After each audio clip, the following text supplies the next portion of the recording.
ভাবছি আমরা বাস্তবতা নিতে করতে পারবো, নট দ্যাট, কিন্তু যেগুলো ইম্পর্টেন্ট সেগুলোর সাথে অবশ্যই ধীরে ধীরে আমরা চেষ্টা করতেছি। যেগুলো এখন পারবো না সেগুলো আমরা পরে ধীরে ধীরে করতেছি। সো এখন যেহেতু অনলাইনে চলে এসছে পুরো পৃথিবীটা, আপনার যে একদম ফর্মাল কোনো কমিটি দিতে হবে, বডি থাকতে হবে, নট দ্যাট, আপনি ওপেন একটা ইনভিটেশনের মাধ্যমে কি জিনিসটা নাশ করে দিচ্ছি।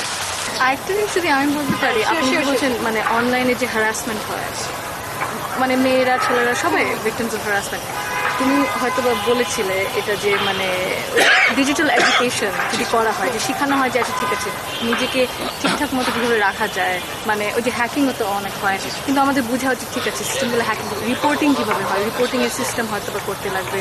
তবে কমিউনিটি ডেস্ক যদি করা যায়, তো হয়তো বা যদি এলাকায় যদি কিছু ঘটে তাহলে ওখানে এলাকার মানুষরাই ওইভাবে জিনিসটাকে ম্যানেজ করতে পারবে। ওইভাবে যদি লোকালি জিনিসটাকে একটু ঠিকঠাক করা যায়, তবে ছোটবেলা থেকে বাচ্চাদেরকে শেখানো যায় যে কি ঠিক কি সঠিক কি ভুল, তাহলে জিনিসটা অনেক কমে আসে সবকিছু একসাথে যদি করা হয়। যেমন একটা জিনিস ইন্ট্রোডিউস, এটা আমাদের মানে চিন্তায় আছে, এখন আমরা প্ল্যানের মধ্যে আনিনি।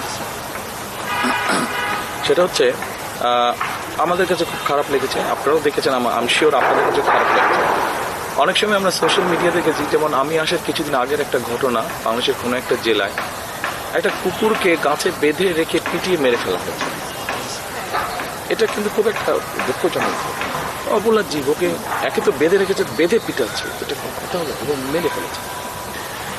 আমরা এটা চিন্তা ভাবনা করছি, প্রাইমারি স্টেজে আছে যে আমরা এটা প্রাইমারি লেভেল থেকে করব, কোনটা ভালো হবে এটা চিন্তা ভাবনা করে করতে হবে, নাকি আমরা সেকেন্ডারি লেভেল থেকে করবো। সেটা হচ্ছে যে একটা ক্লাসে সে যদি প্রাইমারি হয় তাহলে ক্লাস 6, যদি সেকেন্ডারি হয় তাহলে ক্লাস 7,